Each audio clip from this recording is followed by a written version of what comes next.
Enjoy in-depth analysis and alternative perspectives on the WNBA, be sure to subscribe, because sometimes a victory on the scoreboard doesn't answer the bigger questions surrounding a team. Let's start with the product on the court. Fans who appreciate traditional, defense-first basketball may have enjoyed this game. It was a physical half-court battle defined by defense, slower possessions, and limited scoring opportunities. The Fever managed just 15 points in the first quarter, setting the tone for a game that never fully found an offensive rhythm.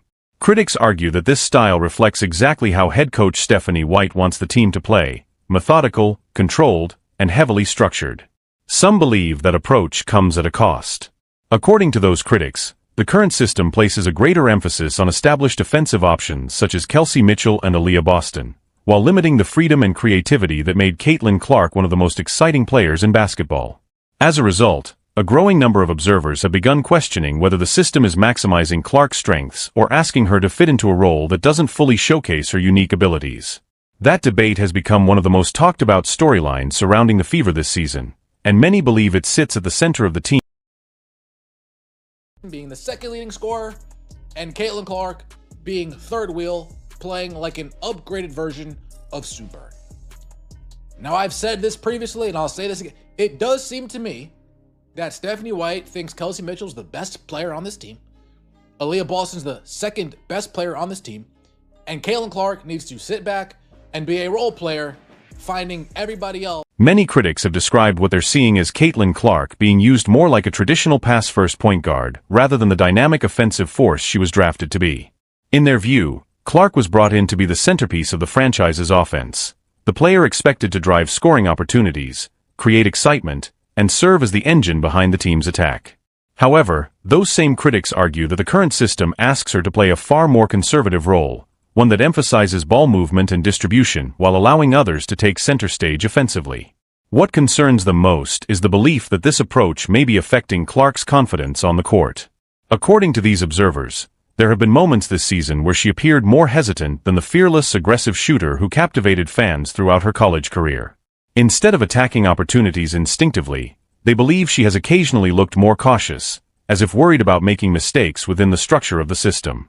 For supporters of this viewpoint, that hesitation is the clearest sign of the larger issue. They argue that when a player begins second-guessing her natural instincts, it can have a significant impact on confidence, rhythm, and overall performance. As a result, the debate has shifted beyond statistics and game results.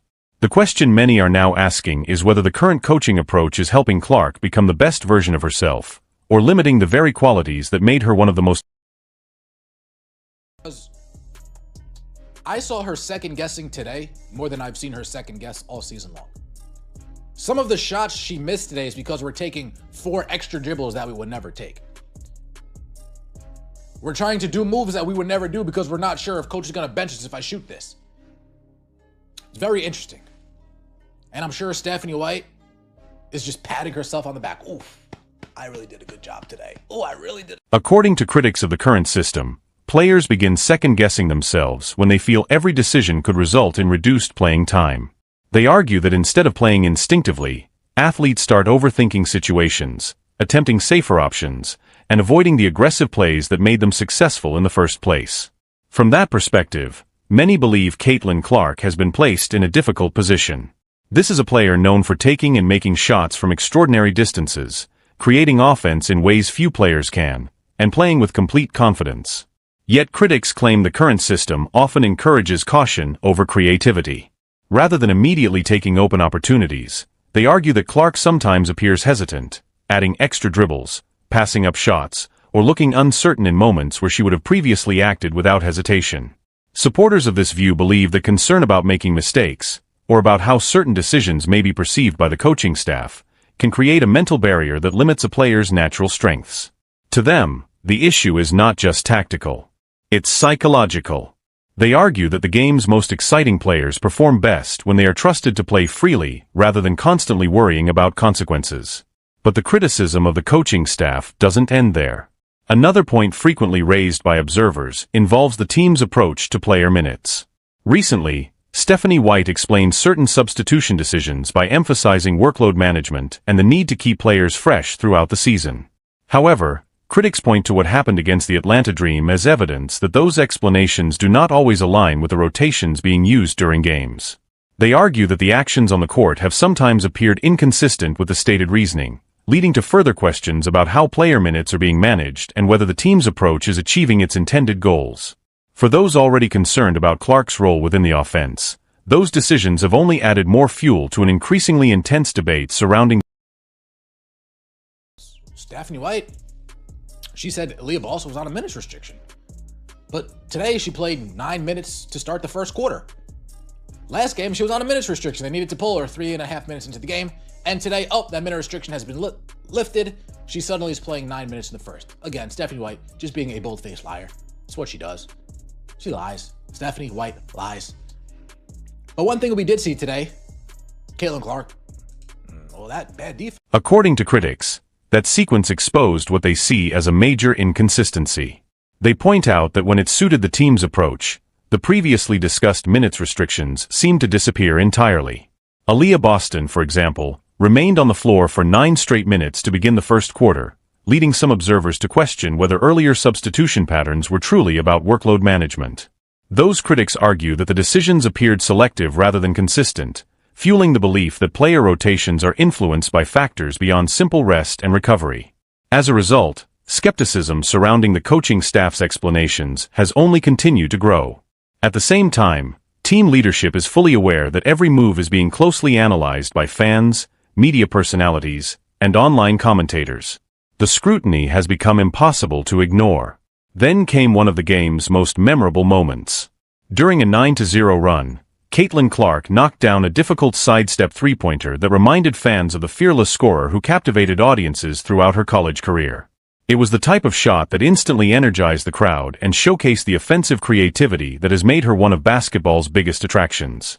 Shortly afterward, cameras captured a celebratory interaction between Clark and head coach Stephanie White on the sideline, including a chest bump and embrace that quickly gained attention across social media. Supporters viewed the moment as a positive sign of chemistry and mutual support. Others, however, remained unconvinced.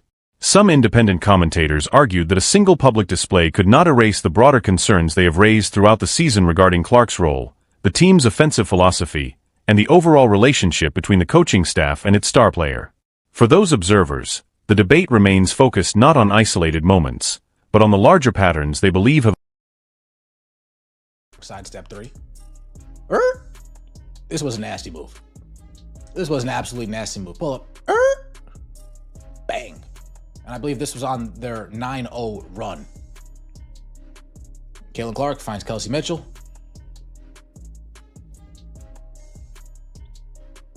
Her and Stephanie White, nice little chest bump action. Phony, of course. Phony. Everything Stephanie White does is phony. But cool. This is that defense that Caitlin Clark doesn't play. Critics argue that many of Stephanie White's public interactions feel more like public relations efforts than genuine reflections of what is happening on the court. From their perspective, there is a noticeable contrast between the frustration displayed during stagnant offensive stretches and the highly visible celebrations that follow big moments from Caitlin Clark. They point to sequences where the offense struggles to generate points, only for Clark to create a difficult shot that sparks momentum and changes the energy of the game.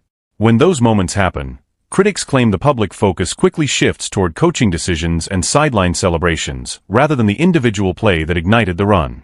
Whether fair or not, that perception has become part of the ongoing debate surrounding the Fever's season. At the same time, many commentators have praised Stephanie White's leadership and the team's overall direction. However, supporters of Caitlin Clark believe another storyline has received far less attention. Throughout much of the season, Clark has faced criticism regarding her defensive abilities.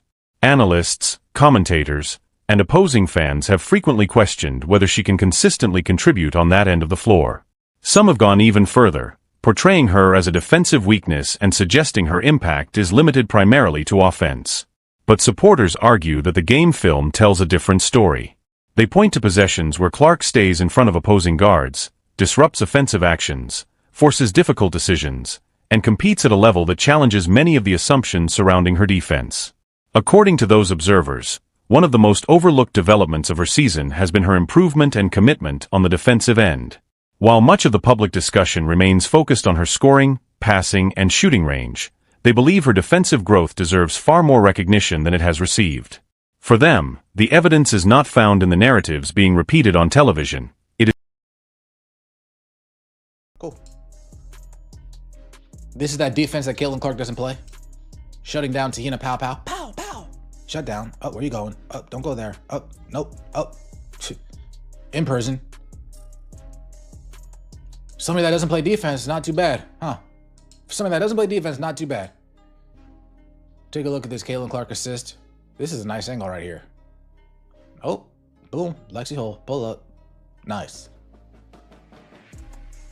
And there's the Outshines out screen that I was talking about. Outshines. She is playing perfectly fine defense. She is sliding her feet, staying in front of Ryan Howard, closing out on Jordan Canada, and executing defensive reads. But the commentators completely refuse to acknowledge it because it destroys their talking points. Caitlin Clark is putting in the effort on both ends of the floor, even while her coach is actively trying to limit her offensive impact. Make no mistake about it, the Indiana Fever did not win this game because of a brilliant offensive system. They won because the bench came in and completely dominated. Raven Johnson was a +15. Sophie